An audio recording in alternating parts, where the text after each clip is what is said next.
ਕਾਂਗਰਸ ਨੇ 84 ਦਾ ਇਸ਼ੂ ਕੀ ਚੱਕਣਾ ਹੈਗਾ। ਹੁਣ ਸਾਡੇ ਇੱਧਰਲੇ ਪਿੰਡਾਂ ਵਿੱਚ ਕਾਫੀ ਕੈਂਸਰ ਦੇ ਕੇਸਿਸ ਆ ਰਹੇ ਆ, ਪਰ ਇਹ ਕਿਤੇ ਜਲੰਧਰ ਦੀ ਇਲੈਕਸ਼ਨ 'ਚ ਕਿਤੇ ਚਰਚਾ ਦਾ ਵਿਸ਼ਾ ਨਹੀਂ ਆ। ਗੱਡੀਆਂ ਤੇ ਜਿਹੜੇ ਮਹਿੰਗੇ ਉਹ ਪ੍ਰੋਗਰਾਮ ਕਰਦੇ ਆ ਉਹਨਾਂ 'ਚ ਜਾਣ ਨਾ ਤੇ ਉਹ ਦੇਖਣ ਵੀ ਵਿਚਾਰ ਕਿਹਦੇ ਕੋਲ ਵਧੀਆ ਹੈ। ਵਿਚਾਰਾਂ ਦੀ ਲੜਾਈ ਹੋਵੇ ਨਾ ਕਿ ਪਦਾਰਥਾਂ ਦੀ। ਮਤਲਬ ਸੋਸਾਇਟੀ ਦਾ ਵੀ ਪ੍ਰੋਐਕਟਿਵ ਹੋਣਾ ਪੈਣਾ। ਜੇ ਉਹਨਾਂ ਨੇ ਇਸ ਤਰ੍ਹਾਂ ਦੀ ਰਾਜਨੀਤੀ ਜਿਹੜੀ ਸਰਮਾਏ ਦੇ ਇਰਦ ਗਿਰਦ ਬਹੁਤ ਘੁੰਮਦੀ ਆ, ਜਿਹਦੇ ਵਿੱਚ ਲੋਕਾਂ ਦੇ ਭਲੇ ਦੇ ਲਈ ਕੋਈ ਗੱਲ ਹੈ ਨਹੀਂ, ਮਤਲਬ ਖੋਖਲੀ ਰਾਜਨੀਤੀ ਆ, ਜਿਹਨੂੰ ਰੱਦ ਕਰਨਾ ਤੇ ਚੰਗਾ ਬਦਲ ਲੱਭਣਾ ਹੀ ਪੰਜਾਬ ਲਈ ਹੱਲ ਆ। ਵੀ ਜਿਹੜੀਆਂ ਕਿਰਤੀ ਜਮਾਤਾਂ ਆ ਉਹ ਜ਼ਿਆਦਾਤਰ ਆਪਣੇ ਕਿੱਤੇ ਦੀਆਂ ਗੱਲ ਕਰਦੀਆਂ, ਉਹ ਸਰਕਾਰਾਂ ਦੀਆਂ ਨੀਤੀਆਂ ਬਾਰੇ ਬਹੁਤ ਡਿਸਕਸ਼ਨ ਨਹੀਂ ਕਰਦੀਆਂ। ਜੇ ਕਿਤੇ ਆਪਾਂ ਕਰਨ ਵੀ ਲੱਗ ਪਈ ਉਹਨੇ ਕਹਿਣਾ ਲੈ ਇੱਥੇ ਵੀ ਰਾਜਨੀਤੀ ਝੜਨ ਲੱਗ ਪਿਆ, ਤੇ ਉਹ ਉਹਨਾਂ ਨੂੰ ਜਿੱਦਾਂ ਉਹਨਾਂ ਦੀ ਮਾਨਸਿਕਤਾ ਇਦਾਂ ਬਣਾਈ ਜਾਂਦੀ ਆ ਵੀ ਜੇ ਕੋਈ ਉਹਨਾਂ 'ਚ ਕੋਈ ਪਾਲਿਸੀ ਮੇਕਿੰਗ ਦੀ ਬਾਰੇ ਡਿਸਕਸ਼ਨ ਕਰਨਾ ਵੀ ਸ਼ੁਰੂ ਕਰੇ ਤੇ ਉਹਨੂੰ ਵੀ ਉਹ ਰਜਿਸਟ ਕਰਦੇ ਆ। ਤੇ ਸਾਨੂੰ ਸੁਸਾਇਟੀ ਨੂੰ ਇੰਪਾਵਰ ਕਰਨਾ ਚਾਹੀਦਾ। ਉਸ ਸੁਸਾਇਟੀ ਇੰਪਾਵਰ ਹੋ ਜਾਵੇ, ਉਹ ਚਾਹੇ ਫਿਰ ਸਾਨੂੰ ਸਵਾਲ ਕਰੇ, ਚਾਹੇ ਸਵਾਲਾਂ ਦਾ ਸਾਡੇ ਤੋਂ ਸਾਹਮਣਾ ਵੀ ਨਾ ਹੋਵੇ, ਚਾਹੇ ਸਾਨੂੰ ਉਹ ਸਵਾਲਾਂ ਕਰਕੇ ਭੱਜਣਾ ਵੀ ਪਵੇ, ਪਰ ਸੁਸਾਇਟੀ ਦੇ ਇੰਟਰਸਟ ਵਿੱਚ ਸੁਸਾਇਟੀ ਨੂੰ ਇੰਪਾਵਰ ਕਰਨਾ ਹੀ ਇੱਕ ਸਹੀ ਇਮਾਨਦਾਰੀ ਆ ਸੁਸਾਇਟੀ ਪ੍ਰਤੀ। ਪਿਛਲੇ ਜਿਹੜੇ ਵਾਅਦੇ ਹੋਰ ਕਰ ਦਿੰਦੀਆਂ ਆ ਉਹ ਪੂਰੇ ਨਹੀਂ ਕਰਦੀਆਂ, ਵੋਟਾਂ ਲੈ ਜਾਂਦੀਆਂ, ਅਗਲੀ ਵਾਰ ਜਦੋਂ ਆਉਂਦੀਆਂ ਨਵੇਂ ਵਾਅਦੇ ਹੋਰ ਕਰ ਦਿੰਦੀਆਂ, ਪਿਛਲਾ ਚੇਤਾ ਭੁੱਲ ਜਾਂਦਾ। ਤੇ ਲੋਕਾਂ ਦੀ ਇੰਨੀ ਪਾਵਰਮੈਂਟ ਨਹੀਂ, ਲੋਕ ਪੰਜਾਬ ਦੇ ਇੰਨਾ ਪੜ੍ਹਦੇ ਨਹੀਂ ਹੈਗੇ ਵੀ ਉਹ ਪਿਛਲੇ ਮੋਹਰੇ ਰੱਖ ਸਕਣ।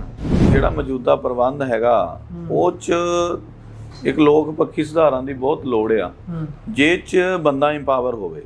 ਜਿਹੜਾ ਮੌਜੂਦਾ ਸਿਸਟਮ ਹੈ ਉਹ 'ਚ ਬੰਦਾ ਇੰਪਾਵਰ ਨਹੀਂ ਹੈਗਾ, ਸਿਰਫ ਰੂਲਿੰਗ ਕਲਾਸ ਦੇ 4 ਬੰਦੇ ਇੰਪਾਵਰ ਹੁੰਦੇ ਆ। ਸੈਂਟਰ ਸਟੇਜ 'ਚ ਬਹੁਤੀ ਵਾਰੀ ਮੁੱਦੇ ਰਹਿੰਦੇ ਨੇ ਕਿਸਾਨਾਂ ਦੇ।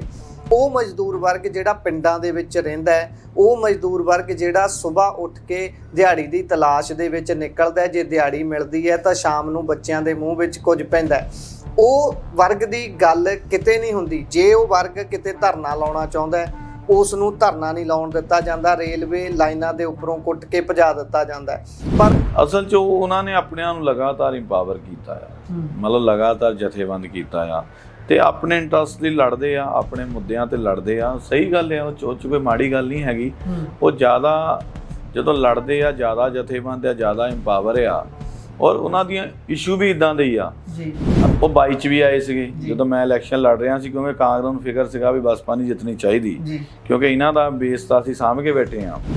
ਜਦ ਬੰਦਾ ਹੀ ਗਾਇਬ ਰਹਿਣਾ ਕੌਂਸਟੀਟੂਐਂਸੀ, ਤਾਂ ਉਹਦੇ ਰਿਫਾਰਮ ਲਈ ਕਿੱਦਾਂ ਕੰਮ ਕਰ ਸਕਦਾ, ਉਹਨਾਂ ਲੋਕਾਂ ਦੀ ਸਹੀ ਨੁਮਾਇੰਦਗੀ ਕਿੱਦਾਂ ਕਰ ਸਕਦਾ। ਕਹਿਣ ਦਾ ਮਤਲਬ ਕਹਿ ਸਕਦੇ ਆ ਵੀ ਇੱਥੋਂ ਉੱਠ ਕੇ ਲੋਕਾਂ ਨੂੰ ਉੱਥੇ ਜਾਣਾ ਪਊ ਆਪਣਾ ਦਰਦ ਦੱਸਣ ਲਈ। ਲੱਭਣਾ ਹੀ ਨਹੀਂ, ਬੰਦਾ ਹੀ ਨਹੀਂ ਲੱਭਣਾ। ਉੱਥੇ ਗਏ ਆ ਵੀ ਪਤਾ ਨਹੀਂ ਅੱਗੇ ਹੋਵੇ 120 ਕਿਲੋਮੀਟਰ ਹੋਰ ਅੱਗੇ ਬੰਦਾ ਲੱਭਿਆ ਹੋਵੇ, ਤੇ ਉਹ ਪਰਪਸ ਹੀ ਫੇਲ ਹੋ ਜਾਣਾ ਆ ਜਿਸ ਲਈ ਵੋਟਾਂ ਪਵਾਈਆਂ। ਸਤਿ ਸ਼੍ਰੀ ਅਕਾਲ ਜੀ। Punjabi radio USA, Punjabi TV USA ਵੇਖਣਾ ਤੁਸੀਂ ਸ਼ੁਰੂ ਕਰ ਚੁੱਕੇ ਹੋ। ਇਸ ਸਮੇਂ ਅਸੀਂ ਜਲੰਧਰ ਲੋਕ ਸਭਾ ਹਲਕੇ ਦੇ ਵਿੱਚ ਮੌਜੂਦ ਹਾਂ। ਇਸ ਸਮੇਂ ਜਿਸ ਤਰੀਕੇ ਦੇ ਨਾਲ ਤੁਸੀਂ ਸਾਰੇ ਖਬਰਾਂ ਦੇ ਵਾਸਤਾ ਹੁੰਦੇ ਰਹਿੰਦੇ ਹੋ, ਇਸ ਦੇ ਵਿਚਾਲੇ ਇਸ ਸਮੇਂ ਭਾਰਤ ਵਿੱਚ ਅੱਧੀਆਂ ਚੋਣਾਂ ਹੋ ਚੁੱਕੀਆਂ ਨੇ ਤੇ ਅੱਧੀਆਂ ਬਾਕੀ ਨੇ। ਅੰਤ ਦੇ ਵਿੱਚ ਭਾਰਤ ਦਾ ਦਿਲ ਮੰਨੇ ਜਾਂਦੇ ਪੰਜਾਬ ਦੇ ਵਿੱਚ ਚੋਣਾਂ ਹੋਣੀਆਂ ਨੇ, ਜਿਸ ਨੂੰ ਲੈ ਕੇ ਜੱਦੋ-ਜਹਿਦ ਸਾਰੀਆਂ ਪਾਰਟੀਆਂ ਦੀ ਲੱਗੀ ਹੋਈ ਹੈ। ਹਰ ਕੋਈ ਜ਼ੋਰ ਲਾ ਰਿਹਾ ਹੈ ਕਿ ਉਹ ਆਪਣੇ ਹੱਕ ਦੇ ਵਿੱਚ ਲੋਕਾਂ ਨੂੰ ਸਹਿਮਤ ਕਰ ਸਕੇ। ਆਪਣੇ ਏਜੰਡੇ ਦੱਸੇ ਜਾ ਰਹੇ ਨੇ, ਗੱਲਾਂ ਬਾਤਾਂ ਹੋ ਰਹੀਆਂ ਨੇ। ਇਸ ਸਮੇਂ ਸਾਡੇ ਨਾਲ ਬਸਪਾ ਤੋਂ ਉਮੀਦਵਾਰ ਐਡਵੋਕੇਟ ਬਲਵਿੰਦਰ ਕੁਮਾਰ ਜਿਹੜੇ ਕਿ ਜਲੰਧਰ ਤੋਂ ਨੇ, ਉਹ ਸਾਡੇ ਨਾਲ ਮੌਜੂਦ ਨੇ। ਸਵਾਗਤ ਕਰਦੇ ਹਾਂ, ਉਹਨਾਂ ਨਾਲ ਸਾਂਝ ਪਾਵਾਂਗੇ। ਸਤਿ ਸ਼੍ਰੀ ਅਕਾਲ ਜੀ। ਸਤਿ ਸ਼੍ਰੀ ਅਕਾਲ। ਠੀਕ ਹੋ ਜੀ? ਹਾਂਜੀ ਹਾਂਜੀ। ਕਿਵੇਂ ਚੱਲ ਰਿਹਾ ਕੈਂਪੇਨ? ਠੀਕ ਆ। ਉੱਦਾਂ ਮਤਲਬ ਜਦੋਂ ਅਖੀਰਲੇ ਦਿਨ ਹੁੰਦੇ ਉਦੋਂ ਕਾਫੀ ਮੁਸ਼ਕਲ ਹੁੰਦਾ, ਕਿਉਂਕਿ ਮੀਟਿੰਗਾਂ ਇੱਕਦਮ ਜ਼ਿਆਦਾ ਹੁੰਦੀਆਂ ਜੀ, ਤੇ ਪਰ ਫਿਰ ਵੀ ਵਧੀਆ ਆ ਕਿਉਂਕਿ ਲੋਕਾਂ ਦਾ ਵਧੀਆ ਹੁੰਗਾਰਾ ਮਿਲ ਰਿਹਾ ਆ। ਔਰ ਸਭ ਤੋਂ ਵੱਡੀ ਗੱਲ ਜਿਹੜੀ ਮੈਨੂੰ ਸੈਟੀਸਫਾਈ ਕਰਦੀ ਆ ਵੀ ਅਸੀਂ ਇਸ ਇਲੈਕਸ਼ਨ 'ਚ ਇੱਕ ਆਪਣਾ ਕੋਰ ਏਜੰਡਾ ਰੱਖਣ 'ਚ ਕਾਮਯਾਬ ਹੋ ਰਹੇ ਹਾਂ। ਵੀ ਜਿਹੜੇ ਆਮ ਲੋਕਾਂ ਦੇ ਮੁੱਦੇ ਆ, ਜਿਹੜੇ ਕਿ ਚਾਹੇ ਕਾਂਗਰਸ ਆ ਜਾਂ BJP ਜਾਂ ਆਪ ਆ, ਜਿਨ੍ਹਾਂ ਦੇ ਕੈਂਡੀਡੇਟਾਂ ਤੋਂ ਜਾਂ ਪਾਰਟੀਆਂ ਕੈਂਪੇਨ ਤੋਂ ਗਾਇਬ ਆ, ਵੀ ਅਸੀਂ ਉਹ ਹੈਲਥ ਦਾ ਇਸ਼ੂ ਆ, ਐਜੂਕੇਸ਼ਨ ਦਾ ਇਸ਼ੂ ਆ, ਪੰਜਾਬ ਦੇ ਪਾਣੀਆਂ ਦਾ ਇਸ਼ੂ ਆ, ਪ੍ਰਸ਼ਾਸਨਿਕ ਸੁਧਾਰਾਂ ਦਾ ਇਸ਼ੂ ਆ, ਮਤਲਬ ਨਿਆਂ ਨਹੀਂ ਲੋਕਾਂ ਨੂੰ ਮਿਲਦਾ, ਇਹ ਸਾਰਾ ਜਿਹੜਾ ਅਸੀਂ ਮਜ਼ਬੂਤੀ ਨਾਲ ਇਸ ਵਾਰ ਔਰ ਇਹਨਾਂ ਪਾਰਟੀਆਂ ਵੱਲੋਂ ਜਿਹੜਾ ਪੰਜਾਬ ਦੇ ਲੋਕਾਂ ਤੇ ਸਰਕਾਰੀ ਮਸ਼ੀਨਰੀ ਦੁਰਵਰਤੋਂ ਕਰਕੇ ਜਿਹੜਾ ਉਹਨਾਂ ਦਾ ਘਾਣ ਕੀਤਾ ਗਿਆ, ਇਹ ਸਾਰੇ ਇਸ਼ੂ ਅਸੀਂ ਕਾਫੀ ਹੱਦ ਤੱਕ ਸੈਂਟਰ ਸਟੇਜ ਤੇ ਇਸ ਇਲੈਕਸ਼ਨ 'ਚ ਲੈ ਕੇ ਆਏ ਹਾਂ ਤੇ ਇਸ ਗੱਲੋਂ ਮੈਨੂੰ ਬਹੁਤ ਸੈਟੀਸਫੈਕਸ਼ਨ ਹੈਗੀ ਆ। ਮਤਲਬ ਕਿ ਤੁਸੀਂ ਕਹਿ ਰਹੇ ਹੋ ਸੈਂਟਰ ਸਟੇਜ ਦਾ ਮਤਲਬ ਇਹ ਹੋ ਗਿਆ ਤੁਸੀਂ ਜਿਹੜੀ ਗੱਲ ਕਰ ਰਹੇ ਹੋ ਉਹਨੂੰ ਬਾਕੀ ਧਿਰਾਂ ਵੀ ਕਬੂਲ ਰਹੀਆਂ ਨੇ ਜਾਂ ਉਹ ਤੁਹਾਡੇ ਬਰੋਬਰ ਉਹਨੂੰ ਚੱਕ ਰਹੀਆਂ ਨੇ, ਗੱਲ ਹੋ ਰਹੀ ਹੈ ਉਸ ਦੇਖੋ ਉਹ ਉਹਨਾਂ ਨੇ ਤਾਂ ਨਹੀਂ ਚੱਕਣਾ ਹੁੰਦਾ ਕਿਉਂਕਿ ਉਹਦੇ ਵਿੱਚ ਹੁਣ ਕਾਂਗਰਸ ਨੇ 84 ਦਾ ਇਸ਼ੂ ਕੀ ਚੱਕਣਾ ਹੈਗਾ। ਮੰਨ ਲਓ ਕਾਂਗਰਸ ਤੇ ਆਪ ਆ, ਮਤਲਬ ਜ਼ਿਆਦਾ ਕਾਂਗਰਸ ਦਾ ਰਿਹਾ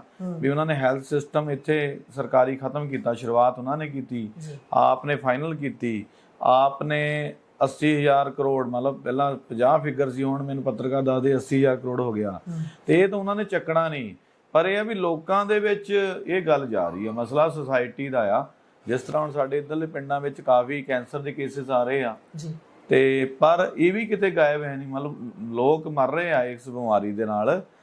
ਔਰ ਪਹਿਲਾਂ ਆਪਾਂ ਮਾਲਵੇ ਸੁਣਦੇ ਸੀਗੇ ਤੇ ਸਾਡੇ ਕੈਂਸਰ ਟ੍ਰੇਨ ਚੱਲਦੀ ਸੀ ਪਰ ਸਾਡੇ ਵੀ ਇੱਧਰ ਆ ਰਿਹਾ, ਪਰ ਇਹ ਕਿਤੇ ਜਲੰਧਰ ਦੀ ਇਲੈਕਸ਼ਨ 'ਚ ਕਿਤੇ ਚਰਚਾ ਦਾ ਵਿਸ਼ਾ ਨਹੀਂ ਆ। ਔਰ ਅਸੀਂ ਲਗਾਤਾਰ ਇਹ ਮੁੱਦੇ ਲੋਕਾਂ 'ਚ ਲੈ ਕੇ ਗਏ ਆ ਔਰ ਇਸ ਕਰਕੇ ਲੋਕੀ ਇਹਨੂੰ ਸੁਣ ਰਹੇ ਆ ਔਰ ਤਦੇ ਹੀ ਸਾਨੂੰ ਭਰਮਾ ਹੁੰਗਾਰਾ ਮਿਲ ਰਿਹਾ। ਜਿਹੜੀ ਗੱਲ ਤੁਸੀਂ ਕਰ ਰਹੇ ਹੋ ਕਿ ਕੈਂਸਰ ਜਾਂ ਹੋਰ ਮੁੱਦੇ, ਗੱਲ ਤਾਂ ਬਹੁਤ ਸਾਰੇ ਕਰਦੇ ਨੇ, ਬਹੁਤ ਪਾਰਟੀਆਂ ਵੀ ਇਹ ਦਾਅਵਾ ਕਰਦੀਆਂ ਨੇ ਅਸੀਂ ਲੋਕਾਂ ਨੂੰ ਬੋਲਣ ਲਾਇਆ, ਪਰ ਜਦੋਂ ਕੋਈ ਬੋਲਣ ਲੱਗਦਾ ਹੈ, ਜਦੋਂ ਕੋਈ ਉੱਠ ਕੇ ਖੜਾ ਹੁੰਦਾ ਹੈ ਸਵਾਲ ਕਰਨ ਦੇ ਲਈ, ਜਿਹੜੇ ਨਾਲ ਪੁਲਿਸ ਕਰਮੀ ਹੁੰਦੇ ਉਹ ਇਸੇ ਕੰਮ ਨੂੰ ਹੁੰਦੇ ਆ, ਉਹ ਬਿਠਾ ਦਿੰਦੇ ਵੀ ਭਾਈ ਸਾਹਿਬ ਨੂੰ ਸਪੀਚ ਦੇ ਲੈਣ ਦਿਓ ਫਿਰ ਬੋਲਿਓ। ਪਰ ਜਦੋਂ ਭਾਈ ਸਾਹਿਬ ਸਪੀਚ ਦਿੰਦੇ ਨੇ ਭਾਈ ਸਾਹਿਬ ਨਾਲ ਲੱਗਦਾ ਨਿਕਲ ਜਾਂਦੇ ਨੇ ਉੱਥੋਂ। ਫਿਰ ਕਦੋਂ ਇਹ ਸੈਂਟਰ ਸਟੇਜ 'ਤੇ ਮੁੱਦੇ ਲੋਕ ਲੈ ਕੇ ਆਉਣ ਜਿਸ ਤਰੀਕੇ ਨਾਲ ਹੁਣ 10 ਦਿਨ ਰਹਿੰਦੇ ਨੇ, ਆਹੀ ਸਭ ਤੋਂ ਵੱਧ ਕਰੂਸ਼ਲ ਸਮਾਂ ਹੁੰਦਾ ਹੈ। ਇਸੇ ਸਮੇਂ ਦੇ ਵਿੱਚ ਸਭ ਤੋਂ ਵੱਧ ਮੁੱਦਾ ਜੇ ਕੋਈ ਏਰੀਏ ਦਾ ਹੋਵੇ, ਲੋਕਲ ਮੁੱਦਾ ਹੋਵੇ, ਉਹ ਰੱਖਣ ਦਾ ਮੌਕਾ ਹੁੰਦਾ ਕਿਉਂਕਿ ਇੱਕ ਵਾਰੀ ਚੋਣਾਂ ਹੋ ਗਈਆਂ, ਜਿਹੜਾ ਜਿੱਤ ਗਿਆ ਉਸਨੇ ਉਸ ਤੋਂ ਬਾਅਦ ਉਹ ਮੁੱਦਿਆਂ ਤੇ ਧਿਆਨ ਦੇਣਾ ਨਹੀਂ ਦੇਣਾ ਇਸ ਦੀ ਕੋਈ ਗਾਰੰਟੀ ਨਹੀਂ ਕਰ ਸਕਦਾ। ਫਿਰ ਲੋਕ ਕੀ ਕਰਨ? ਤੁਹਾਨੂੰ ਕੀ ਲੱਗਦਾ ਕਿ ਇਹੋ ਜਿਹੇ ਸਮੇਂ ਦੇ ਵਿੱਚ ਲੋਕਾਂ ਨੂੰ ਕਿਵੇਂ ਇਸ ਮੁੱਦਿਆਂ ਨੂੰ ਅੱਗੇ ਰੱਖਣਾ ਚਾਹੀਦਾ? ਐਜੂਕੇਸ਼ਨ ਦੇ ਨਾਲ ਜਾਂ ਹੋਰ ਕਿਹੜੇ ਸਾਧਨ ਨੇ ਜਿਨ੍ਹਾਂ ਨਾਲ ਇਹ ਜਿਹੜੇ ਸਾਰੇ ਮੁੱਦੇ ਨੇ, ਕੈਂਸਰ ਹੋ ਗਿਆ, ਜਿਹੜੇ ਵੀ ਤੁਸੀਂ ਗੱਲ ਕਰ ਰਹੇ ਹੋ, ਉਹਨਾਂ ਨੂੰ ਅੱਗੇ ਸੈਂਟਰ ਸਟੇਜ 'ਤੇ ਕਿਵੇਂ ਲਿਆਉਣ? ਆਮ ਲੋਕ ਕਿਵੇਂ ਲੈ ਕੇ ਆਉਣ? ਦੇਖੋ ਸਾਰਾ ਇਸ਼ੂ ਸੁਸਾਇਟੀ ਨੂੰ ਤਾਕਤਵਰ ਕਰਨ ਦਾ ਆ, ਉਹਨੂੰ ਇੰਪਾਵਰ ਕਰਨ ਦਾ ਆ ਤੇ ਸੁਸਾਇਟੀ ਨੂੰ ਇੰਪਾਵਰ ਕੀਤੇ ਬਗੈਰ ਕੋਈ ਹੱਲ ਨਹੀਂ। ਮਤਲਬ ਜੇ ਅਸੀਂ ਲੋਕਾਂ ਦੇ ਅਸਲ ਨੁਮਾਇੰਦੇ ਬਣਨਾ ਚਾਹੁੰਦੇ ਹਾਂ ਤੇ ਸਾਨੂੰ ਸੁਸਾਇਟੀ ਨੂੰ ਇੰਪਾਵਰ ਕਰਨਾ ਚਾਹੀਦਾ। ਉਸ ਸੁਸਾਇਟੀ ਇੰਪਾਵਰ ਹੋ ਜਾਵੇ, ਉਹ ਚਾਹੇ ਫਿਰ ਸਾਨੂੰ ਸਵਾਲ ਕਰੇ, ਚਾਹੇ ਸਵਾਲਾਂ ਦਾ ਸਾਡੇ ਤੋਂ ਸਾਹਮਣਾ ਵੀ ਨਾ ਹੋਵੇ, ਚਾਹੇ ਸਾਨੂੰ ਉਹ ਸਵਾਲਾਂ ਕਰਕੇ ਭੱਜਣਾ ਵੀ ਪਵੇ, ਪਰ ਸੁਸਾਇਟੀ ਦੇ ਇੰਟਰਸਟ ਵਿੱਚ ਸੁਸਾਇਟੀ ਨੂੰ ਇੰਪਾਵਰ ਕਰਨਾ ਹੀ ਇੱਕ ਸਹੀ ਇਮਾਨਦਾਰੀ ਆ ਸੁਸਾਇਟੀ ਪ੍ਰਤੀ। ਕਿਉਂਕਿ ਮੰਨ ਲਓ ਹੁਣ ਮੈਨੂੰ ਲੱਗਦਾ ਵੀ ਇੱਕ ਪਾਸੇ ਇੱਕ ਨੁਮਾਇੰਦਾ ਆ, ਇੱਕ ਪਾਸੇ ਸਾਰੀ ਸੁਸਾਇਟੀ ਆ ਤੇ ਪੂਰੀ ਸੁਸਾਇਟੀ ਇੱਕ ਨੁਮਾਇੰਦੇ ਨੂੰ ਸਵਾਲ ਨਾ ਪੁੱਛ ਸਕੇ ਤੇ ਇੱਕ ਨੁਮਾਇੰਦਾ ਹੈ ਤਾਂ ਉਹ ਵੀ ਇੱਕ ਵਿਅਕਤੀ ਆ ਵੀ ਉਹਦੇ ਇੰਟਰਸਟ ਬਚਾਉਣ ਦੇ ਚੱਕਰ ਵਿੱਚ ਸੁਸਾਇਟੀ ਨੂੰ ਇੰਪਾਵਰ ਹੋਣ ਤੋਂ ਰੋਕ ਲਿਆ ਜਾਵੇ। ਕੜਮ ਚੌਧਰੀ ਹੁੰਦੇ ਨੇ ਨਾ ਜਿਹੜੇ ਵਿੱਚ, ਮਾਫ ਕਰਨਾ ਤੁਹਾਡੀ ਗੱਲ ਰੋਕ ਰਿਹਾ, ਜਿਹੜੇ ਕੜਮ ਚੌਧਰੀ ਹੁੰਦੇ ਨੇ, ਲਾ ਲਓ ਜਿਹੜੇ ਮੀਟਿੰਗਾਂ ਆਰਗੇਨਾਈਜ਼ ਕਰ ਰਹੇ ਹੁੰਦੇ ਨੇ, ਉਹਨਾਂ ਦੇ ਆਪਣੇ ਵਕਾਰ ਤੇ ਗੱਲ ਆ ਜਾਂਦੀ ਆ ਵੀ ਯਾਰ ਸਾਡੀ ਮੀਟਿੰਗ ਹੈ, ਸਾਡੀ ਮੀਟਿੰਗ ਇਹ ਖਰਾਬ ਕਰ ਰਿਹਾ ਬੰਦਾ, ਇਹਨੂੰ ਬਿਠਾਓ, ਇਹਨੂੰ ਇੱਥੋਂ ਬਾਹਰ ਕੱਢੋ, ਇਸ ਤਰੀਕੇ ਦੀਆਂ। ਫਿਰ ਉਹ ਜਦੋਂ ਮੰਨ ਲਓ ਫਿਰ ਉਹ ਚਾਪਲੂਸੀ ਹੋ ਗਈ ਇੱਕ ਤਰ੍ਹਾਂ ਦੀ, ਉਸ ਦੇ ਚੱਕਰ 'ਚ ਤੁਸੀਂ ਜਿਹੜੇ ਸੈਂਟਰ ਸਟੇਜ ਤੇ ਮੁੱਦੇ ਆਉਣੇ ਚਾਹੀਦੇ ਨੇ ਉਹ ਪਾਸੇ ਕਰ ਦਿੱਤੇ ਜਾਂਦੇ ਨੇ ਬਹੁਤ ਲੋਕਾਂ ਕੋਲ। ਦੇਖੋ ਇਹ ਬੈਰੀਅਰ ਬ੍ਰੇਕ ਕਰਨੇ ਪੈਣੇ। ਜਿਹੜਾ ਤੁਸੀਂ ਕੜਮ ਚੌਧਰੀ ਕਹਿ ਰਹੇ ਹੋ, ਇਹਦਾ ਮਤਲਬ ਹੈ ਵੀ ਇੱਕ ਕੋਈ ਬੰਦਾ ਤਕੜਾ ਹੁੰਦਾ ਜਾਂ ਮੌਤਵਾਰ ਹੁੰਦਾ ਆ, ਉਹਨੂੰ ਲੱਗਦਾ ਵੀ ਜਿਹੜਾ ਆਮ ਬੰਦੇ ਨੂੰ ਮੈਂ ਰੋਕ ਸਕਦਾ ਆਪਣੀ ਗੱਲ ਰੋਕਣ ਤੋਂ। ਤੇ ਜਿਹੜੀ ਫ੍ਰੀ ਸੁਸਾਇਟੀ ਆ, ਮਤਲਬ ਸਾਨੂੰ ਉੱਧਰ ਵਧਣਾ ਪੈਣਾ ਜੇ ਅਸੀਂ ਵਾਕਈ ਆਪਣੀ ਸੁਸਾਇਟੀ ਨੂੰ ਡਿਵੈਲਪ ਕਰਨਾ ਚਾਹੁੰਦੇ ਹਾਂ। ਤੇ ਫ੍ਰੀ ਸੁਸਾਇਟੀ ਇਹ ਆ ਵੀ ਜਿਸ 'ਚ ਫ੍ਰੀਲੀ ਕੋਈ ਵੀ ਬੰਦਾ ਆਪਣੀ ਗੱਲ ਰੱਖ ਸਕੇ, ਆਪਣੇ ਨੂੰ ਐਕਸਪ੍ਰੈਸ ਕਰ ਸਕੇ। ਤੇ ਇਸ ਕਰਕੇ ਜਦੋਂ ਆਪਾਂ ਨੁਮਾਇੰਦਗੀ ਕਰਦੇ ਹਾਂ, ਅਸੀਂ ਵੋਟਾਂ ਮੰਗਦੇ ਹਾਂ, ਅਸੀਂ ਵੋਟਾਂ ਸੁਸਾਇਟੀ ਤੋਂ ਮੰਗਦੇ ਹਾਂ ਤੇ ਸੁਸਾਇਟੀ ਲਈ ਮੰਗਦੇ ਹਾਂ। ਤੇ ਮੰਨ ਲਓ ਜੇ ਸਹੀ ਨੁਮਾਇੰਦੇ ਹੋਣ ਦਾ ਤਾਂ ਹੀ ਮੈਂ ਕਹਿੰਦਾ ਨਿਆਂ ਅਸੀਂ ਕਰ ਸਕਾਂਗੇ ਜੇ ਅਸੀਂ ਸੁਸਾਇਟੀ ਨੂੰ ਇੰਪਾਵਰ ਕਰੀਏ ਔਰ ਉਹ ਆਪਣੇ ਮੁੱਦਿਆਂ ਤੇ ਗੱਲ ਸਾਡੇ ਸਾਹਮਣੇ ਰੱਖ ਸਕੇ, ਚਾਹੇ ਮੈਨੂੰ ਨਾ ਵੀ ਚੰਗੀ ਲੱਗੇ। ਪਰ ਇੱਕ ਬੰਦੇ ਦੇ ਚੰਗੇ ਨਾ ਲੱਗਣ, ਮਤਲਬ ਸਹੀ ਜਾਂ ਗਲਤ, ਮਤਲਬ ਮੈਨੂੰ ਚੰਗੀ ਨਾ ਲੱਗੇ ਚਾਹੇ, ਪਰ ਇੱਕ ਬੰਦੇ ਨੂੰ ਬਚਾਉਣ 'ਚ ਸਾਰੀ ਸੁਸਾਇਟੀ ਦੀ ਇੰਪਾਵਰਮੈਂਟ ਤਾਂ ਰੋਕੀ ਨਹੀਂ ਜਾ ਸਕਦੀ, ਸਾਰੀ ਸੁਸਾਇਟੀ ਦੀ ਫ੍ਰੀ ਮੂਵਮੈਂਟ ਤਾਂ ਰੋਕੀ ਨਹੀਂ ਜਾ ਸਕਦੀ। ਇਸ ਕਰਕੇ ਐਜ਼ ਏ ਪੋਲੀਟੀਸ਼ੀਅਨ ਚਾਹੇ ਸੁਸਾਇਟੀ ਜਿੱਦਾਂ ਦਾ ਕੁਐਸਚਨ ਕਰੇ, ਸਾਨੂੰ ਉਹ ਫੇਸ ਕਰਨ ਲਈ ਤਿਆਰ ਹੋਣਾ ਚਾਹੀਦਾ। ਪਰ ਇਸ ਬਈ ਮੈਨੂੰ ਸਵਾਲ ਨਾ ਕਰ ਸਕੇ, ਇਸ ਕਰਕੇ ਪੂਰੀ ਸੁਸਾਇਟੀ ਨੂੰ ਡਿਵੈਲਪ ਹੋਣ ਤੋਂ ਰੋਕਿਆ ਨਹੀਂ ਜਾ ਸਕਦਾ ਤੇ ਸਾਨੂੰ ਡਿਵੈਲਪ ਕਰਨ ਲਈ ਕੰਮ ਕਰਨਾ ਚਾਹੀਦਾ, ਚਾਹੇ ਉਹ ਸਾਨੂੰ ਜਿੰਨੇ ਮਰਜ਼ੀ ਫਿਰ ਕੱਲ ਨੂੰ ਕੁਐਸਚਨ ਕਰਨ। ਤੁਸੀਂ ਹੁਣ ਜਲੰਧਰ ਵਾਸੀਆਂ ਦੇ ਲਈ ਕਿਹੜਾ ਮੁੱਦਾ ਅੱਗੇ ਰੱਖ ਕੇ ਚੱਲ ਰਹੇ ਹੋ, ਜਾਂ ਤੁਸੀਂ ਕੋਈ ਆਪਣਾ ਚੋਣ ਮੈਨੀਫੈਸਟੋ ਜਾਰੀ ਕੀਤਾ ਹੈ ਜਿਹੜੇ ਤੁਸੀਂ ਲੋਕਾਂ ਨੂੰ ਕੰਮ ਦੱਸ ਸਕੋ ਕਿ ਅਸੀਂ ਆਹ ਕਰਨੇ ਨੇ ਤੇ ਪਿੱਛੇ ਅਸੀਂ ਆਹ ਕੁਝ ਆਪਣੇ ਜੀਵਨ ਦੇ ਵਿੱਚ ਕਰਦੇ ਆ ਰਹੇ ਹਾਂ ਹੁਣ ਤੱਕ? ਦੇਖੋ, ਦੋ ਚੀਜ਼ਾਂ ਆ ਵੀ, ਇੱਕ ਤਾਂ ਇਹ ਆ ਵੀ ਜਿਹੜਾ ਸਾਡਾ ਇਹੀ ਆ ਵੀ ਤੁਸੀਂ 77 ਸਾਲ ਸਾਰੀਆਂ ਪਾਰਟੀਆਂ ਨੇ ਰਾਜ ਕੀਤਾ, ਕਾਂਗਰਸ ਨੇ ਸਭ ਤੋਂ ਵੱਧ ਕੀਤਾ, ਉਸ ਤੋਂ ਬਾਅਦ ਬੀਜੇਪੀ ਆ ਗਈ। ਪੰਜਾਬ ਦੇ ਵਿੱਚ ਕਾਂਗਰਸ ਤੇ ਅਕਾਲੀ ਬੀਜੇਪੀ ਜਿਹੜਾ ਬਦਲ ਕੇ ਰਾਜ ਕਰਦੇ ਰਹੇ, ਔਰ ਅਕਾਲੀ ਬੀਜੇਪੀ ਦੀ ਸਰਕਾਰ 'ਚ ਅਸੀਂ ਦੇਖਿਆ, ਹਾਲਾਂਕਿ ਸਾਡਾ ਅਕਾਲੀਆਂ ਦਾ ਅਲਾਇੰਸ ਰਿਹਾ, ਪਰ ਜਿਹੜੀ ਉਦੋਂ ਵੀ ਸਾਡੇ ਵਿੱਚ ਇਹ ਗੱਲ ਚੱਲਦੀ ਸੀ ਵੀ ਪੰਜਾਬ ਦੇ ਵਿੱਚ ਜ਼ਿਆਦਾਤਰ ਚਾਹੇ ਰੀਜਨਲ ਪਾਰਟੀ ਨਾਲ ਗੱਠਜੋੜ ਰਿਹਾ ਹੋਵੇ, ਪਰ ਪੰਜਾਬ ਦੇ ਵਿੱਚ ਜਿਹੜਾ ਸੈਂਟਰ ਏਜੰਡਾ ਹੀ ਹਾਵੀ ਰਿਹਾ, ਔਰ ਸੈਂਟਰ ਦੀਆਂ ਉਹ ਨੀਤੀਆਂ ਹਾਵੀ ਰਹੀਆਂ ਜਿਹੜੀਆਂ ਪੰਜਾਬ ਦੇ ਲੋਕਾਂ ਦੇ ਹਿੱਤਾਂ ਦੇ ਖਿਲਾਫ ਸੀ, ਪੰਜਾਬ ਐਜ਼ ਏ ਸੂਬਾ ਖਿਲਾਫ ਸੀਗੀਆਂ। ਤੇ ਉਹੀ ਜਿਹੜਾ ਏਜੰਡਾ ਲੋਕਾਂ ਨੇ ਜਦੋਂ ਇਹ ਸਮਝ ਆਈ ਵੀ ਦੋਨੇ ਪਾਰਟੀਆਂ ਦੇ ਚੱਕਰ 'ਚ ਸਾਡਾ ਕੋਈ ਫਾਇਦਾ ਨਹੀਂ ਹੋ ਰਿਹਾ, ਤੇ ਉਹਨਾਂ ਨੇ ਸੋਚਿਆ ਵੀ ਬਦਲ ਲਿਆਂਦਾ ਜਾਵੇ। ਪਰ ਬਦਲ ਵੀ ਉਹਨਾਂ ਨੇ ਦਿੱਲੀ ਦੀ ਇੱਕ ਪਾਰਟੀ ਨੂੰ ਮੰਨ ਲਿਆ, ਤੇ ਉਹ ਵੀ ਉਹਦੀ ਵੀ ਨੀਤੀਗਤ ਜਿਹੜਾ ਪ੍ਰੋਗਰਾਮ ਸੀ, ਜਿਸ ਤਰ੍ਹਾਂ ਕਰਜ਼ਾਈ ਬਣਾਤਾ, ਪੈਸਾ ਲੈ ਕੇ ਪੂਰੇ ਦੇਸ਼ 'ਚ ਉਹਨਾਂ ਨੇ ਆਪਣੇ ਲਈ ਖਰਚ ਲਿਆ, ਤੇ ਉਹ ਵੀ ਪੰਜਾਬ ਦੇ ਹਿੱਤਾਂ ਦੇ ਖਿਲਾਫ ਹੀ ਨਿਕਲੇ। ਤੇ ਇਸ ਕਰਕੇ ਇੱਕ ਤਾਂ ਅਸੀਂ ਇਹ ਗੱਲ ਕਰ ਰਹੇ ਹਾਂ ਵੀ ਪੰਜਾਬ ਦੇ ਲੋਕਾਂ ਨੂੰ ਇੱਕ ਚੰਗੇ ਬਦਲ ਦੀ ਲੋੜ ਆ, ਬਦਲ ਤੋਂ ਬਗੈਰ ਸੋਲੂਸ਼ਨ ਨਹੀਂ, ਔਰ ਬਦਲ ਉਹ ਉੱਦਾਂ ਦਾ ਚਾਹੀਦਾ ਆ ਜਿਹੜਾ ਪੰਜਾਬ ਦੇ ਲੋਕਾਂ ਨਾਲ ਦਿਲੀ ਸਾਂਝ ਰੱਖਦਾ ਹੋਵੇ। ਬਦਲ ਉਹਨਾਂ ਲੋਕਾਂ ਰਾਹੀਂ ਚਾਹੀਦਾ, ਕਿਉਂਕਿ ਜੇ ਤੁਹਾਡੀ ਕੋਈ ਵੀ ਨੁਮਾਇੰਦਾ ਆ, ਜੇ ਉਹਦੀ ਆਪਣੇ ਲੋਕਾਂ ਨਾਲ ਦਿਲੀ ਸਾਂਝ ਹੈ ਨਹੀਂ, ਤੇ ਉਹਦੇ ਕੋਲ ਫਿਰ ਕੰਮ ਨਹੀਂ ਕਰ ਹੋਣਾ, ਕਿਉਂਕਿ ਉਹਦੇ ਪਰ ਫਿਰ ਤੜਫ ਹੀ ਨਹੀਂ ਹੋਣੀ ਆਪਣੇ ਲੋਕਾਂ ਪ੍ਰਤੀ। ਜਦੋਂ ਦਿਲੀ ਸਾਂਝ ਹੁੰਦੀ ਆ ਉਦੋਂ ਹੀ ਤੜਫ ਆਉਂਦੀ ਆ, ਜਦੋਂ ਤੜਫ ਆਉਂਦੀ ਆ ਫਿਰ ਬੰਦਾ ਭੱਜਦਾ ਆ ਵੀ ਯਾਰ ਸਾਡੇ ਸੂਬੇ ਦੇ ਲੋਕ, ਸਾਡੇ ਜ਼ਿਲ੍ਹੇ ਦੇ ਲੋਕ ਪਰੇਸ਼ਾਨ ਆ ਤੇ ਮੈਂ ਕੰਮ ਕਰਨਾ। ਤੇ ਇਸ ਕਰਕੇ ਇੱਕ ਤਾਂ ਅਸੀਂ ਇਹ ਗੱਲ ਕਰ ਰਹੇ ਹਾਂ ਵੀ ਬਦਲ ਦੀ ਲੋੜ ਆ, ਤੇ ਜਲੰਧਰ ਦੇ ਵਿੱਚ ਅਸੀਂ ਇੱਕ ਕੈਂਡੀਡੇਟ ਜਾਂ ਪਾਰਟੀ ਦੇ ਤੌਰ ਤੇ ਅਸੀਂ ਉਹ ਬਦਲ ਸਾਬਤ ਹੋ ਸਕਦੇ ਹਾਂ। ਦੂਜੀ ਆਪਸ਼ਨ ਇਹ ਆ ਵੀ ਮੈਂ ਜੋ ਗੱਲ ਕਹਿ ਰਿਹਾ ਇਹ ਕਿੰਨੀ ਮਤਲਬ ਇਹ ਝੂਠ ਆ ਜਾਂ ਸੱਚ ਆ, ਇਹ ਤੁਹਾਡੇ ਪਿਛਲੇ ਅਮਲ ਤੋਂ ਸਾਬਤ ਹੋਣਾ। ਮਤਲਬ ਕਿਸੇ ਬੰਦੇ ਨੇ ਚੈੱਕ ਕਰਨਾ ਕਿ ਮੈਂ ਕਹਿ ਰਿਹਾ ਮੈਂ ਇੱਕ ਚੰਗਾ ਬਦਲ ਹੋ ਸਕਦਾ ਆ, ਇਹ ਸਾਡੀ ਪਾਰਟੀ ਇੱਕ ਚੰਗਾ ਬਦਲ ਹੋ ਸਕਦੀ ਆ, ਉਹ ਤੁਸੀਂ ਕਿੱਦਾਂ ਜੱਜ ਕਰੋਗੇ ਬੰਦਾ ਸੱਚ ਕਹਿ ਰਿਹਾ ਜਾਂ ਝੂਠ ਕਹਿ ਰਿਹਾ, ਜਾਂ ਫਿਊਚਰ ਵਿੱਚ ਵੀ ਇੱਦਾਂ ਅਸਲ ਵਿੱਚ ਕਰੂੰਗਾ ਕਿ ਨਹੀਂ ਕਰੂੰਗਾ। ਤੇ ਉਹ ਜਿਹੜਾ ਤੁਹਾਡਾ ਕੋਈ ਪਿਛਲਾ ਲਾਈਫ ਹੈ ਉਸ ਤੋਂ ਹੀ ਪਤਾ ਲੱਗਦਾ। ਔਰ ਮੈਂ 12 ਸਾਲ ਤੋਂ ਲਗਾਤਾਰ ਕੰਮ ਕਰ ਰਿਹਾ ਤੇ ਪੱਤਰਕਾਰ ਰਿਹਾ ਹਾਂ। ਪੱਤਰਕਾਰ ਮੈਂ 2006 ਤੋਂ ਲਾ ਲਓ ਕਿੰਨੇ ਹੋ ਗਏ, ਮਤਲਬ 18 ਸਾਲ ਹੋ ਗਏ। 18 ਸਾਲ ਇੱਕ ਤਰ੍ਹਾਂ ਮੈਂ ਸਮਾਜਿਕ ਜਿਹੜਾ ਆ ਤੌਰ ਤੇ ਕੰਮ ਕਰ ਰਿਹਾ, ਔਰ ਇਮਾਨਦਾਰੀ ਨਾਲ ਕੰਮ ਕੀਤਾ ਆ, ਪੂਰੇ ਲੋਕਾਂ ਪ੍ਰਤੀ ਜਵਾਬ ਦੇ ਰਹੇ ਹਾਂ, ਔਰ ਕੋਈ ਆਪਣਾ ਸਵਾਰਥ ਨਹੀਂ ਰੱਖਿਆ। ਤੇ ਇਸ ਕਰਕੇ ਔਰ ਦੂਜਾ ਤੁਸੀਂ ਬਾਕੀ ਪਾਰਟੀਆਂ ਨੂੰ ਦੇਖ ਲਓ, ਪਿਛਲੇ ਜਿਹੜੇ ਵਾਅਦੇ ਹੋਰ ਕਰ ਦਿੰਦੀਆਂ ਉਹ ਪੂਰੇ ਨਹੀਂ ਕਰਦੀਆਂ, ਵੋਟਾਂ ਲੈ ਜਾਂਦੀਆਂ, ਅਗਲੀ ਵਾਰ ਜਦੋਂ ਆਉਂਦੀਆਂ ਨਵੇਂ ਵਾਅਦੇ ਹੋਰ ਕਰ ਦਿੰਦੀਆਂ, ਪਿਛਲਾ ਚੇਤਾ ਭੁੱਲ ਜਾਂਦਾ। ਤੇ ਲੋਕਾਂ ਦੀ ਇੰਨੀ ਪਾਵਰਮੈਂਟ ਨਹੀਂ, ਲੋਕ ਪੰਜਾਬ ਦੇ ਇੰਨਾ ਪੜ੍ਹਦੇ ਨਹੀਂ ਹੈਗੇ ਵੀ ਉਹ ਪਿਛਲੇ ਮੋਹਰੇ ਰੱਖ ਸਕਣ।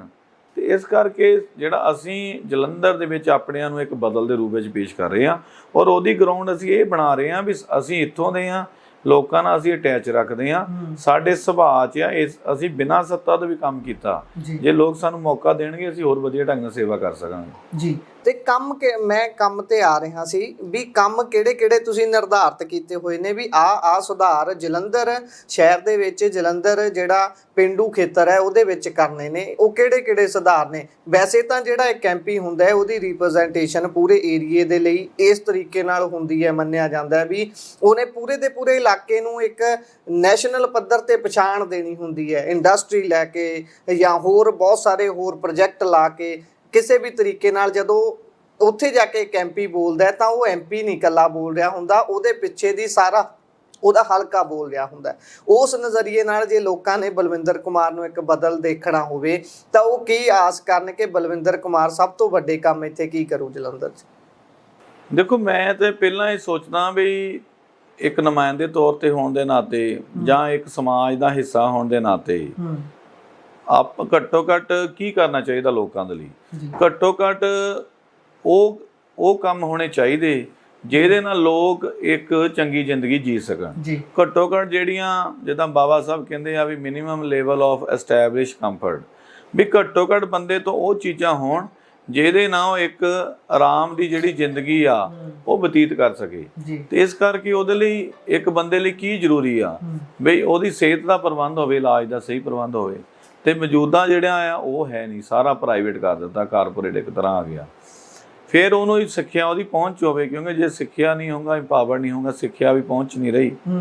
ਕਾਂਗਰਸ ਨੇ ਸਰਕਾਰੀ ਸਕੂਲਾਂ 'ਚ ਕਹਿ ਦਿੱਤਾ ਵੀ 8ਵੀਂ ਤੱਕ ਬੱਚਾ ਹੀ ਨਹੀਂ ਫੀਲ ਕਰਨਾ, ਅਨਪੜ੍ਹ ਬਣਾਉਣ ਲਈ ਕੰਮ ਕੀਤਾ।